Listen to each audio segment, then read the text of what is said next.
स्वागत है आप सभी को हमारे YouTube अपना चैनल में।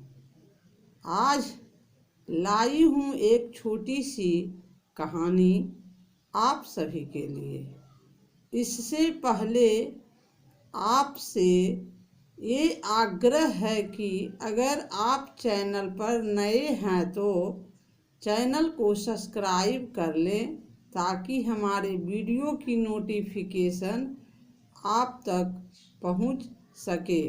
तो आइए अब मैं वीडियो को शुरू करते हैं। तो आइए जान लेते हैं आज के इस कहानी के शीर्षक है सब कुछ यहीं रह जाना है। किसी राज्य के एक छोटा सा गांव था। उस गांव में एक सन्यासी बाबा आए थे और आते ही सीधा वहाँ के राजा थे उनके महल में चले गए। उस सन्यासी बाबा की वेशभूषा को देखकर राजा साहब के किसी भी सिपाही ने उस सन्यासी बाबा को अंदर जाने से नहीं रोक सका। उसके बाद वो सन्यासी बाबा सीधे राजा साहब के दरबार में चला गया जहाँ राजा साहब के दरबार लगा था।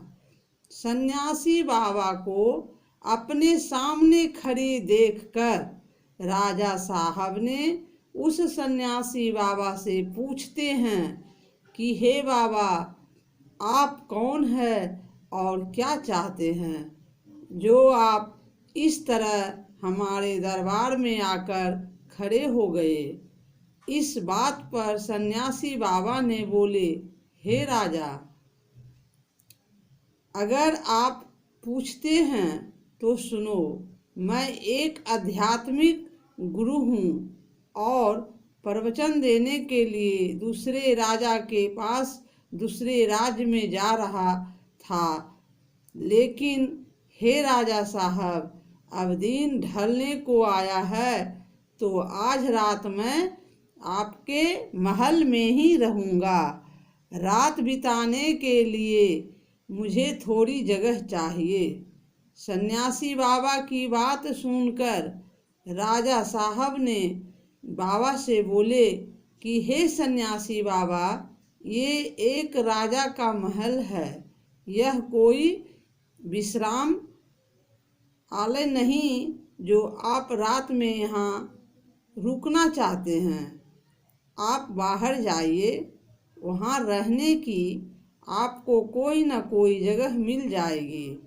सन्यासी बाबा ने राजा साहब से फिर प्रश्न किया कि महाराज, क्या मैं जान सकता हूँ कि आपसे पहले ये महल किसका था?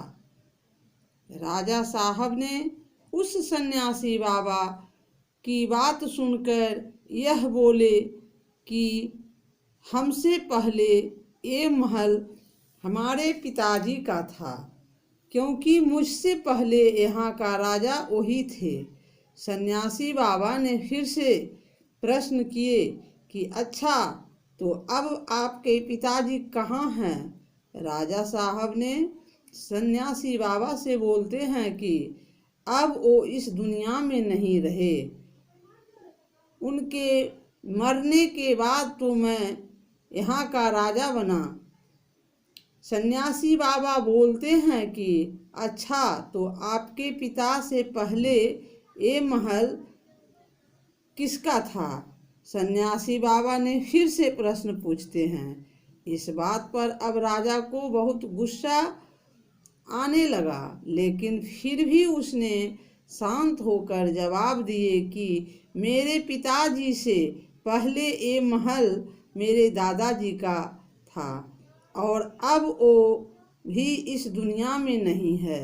इस बात पर सन्यासी बाबा बोले कि हे राजा साहब, ये जगह जो न कल तुम्हारी थी और न ही तुम्हारे जाने के बाद ये किसी और की होगी। इस संसार में लोग कुछ ही समय रह पाते हैं और फिर चले जाते हैं। जहाँ हम अपना समय बिताते हैं वही हमारा विश्राम स्थल है। न ही तुम इसे अपने साथ लेकर जा पाओगे और न ही कोई और ले जा पाएगा। तो बताओ कि ये महल एक विश्राम स्थल नहीं है तो और क्या है। सन्यासी बाबा के इस बात को सुनते ही राजा साहब ने उनकी बात को समझ गए और हाथ जोड़कर माफ़ी मांगने लगे। और उसके बाद उसने उस सन्यासी बाबा को रुकने की जगह उस महल में दे दिए। आज के इस मोटिवेशनल स्टोरी से हमें यह सीख मिलती है कि ये बात तो हम सभी जानते हैं कि इस संसार से हम कुछ भी लेकर नहीं जा सकते। खाली हाथ आए थे और खाली हाथ ही जाना है। जब तक इस संसार में आप है तब तक मैं या मेरा है। इस चक्कर में ना पड़े। जिंदगी में धन लोभ लालच के पीछे ना भागे। भागना है तो खुशियों के पीछे भागे। जिंदगी का मज़ा बहुत पैसों में या फिर बड़ी गाड़ी में नहीं है। जिंदगी का मज़ा है खुश रहने में। खुश रहो, क्योंकि दूसरे के पास चाहे बहुत पैसा है लेकिन इस दुनिया से जाएगा वो खाली हाथ ही, और उसके धन का भोग कोई और करेगा। और अगर पैसा होकर भी जीवन दुख से भरा है तो जिंदगी अपने आप में ही बेकार है। याद रखना और जरा इस बात को गहराई से सोचना। आलीशान जिंदगी से बेहतर है एक खुशहाल जिंदगी। गीता में श्री कृष्ण जी कहते हैं कि तुम क्या लाए थे जो खो दिए। जो आज तुम्हारा है वह कल किसी और के था और परसों किसी और के रहेगा। राधे राधे।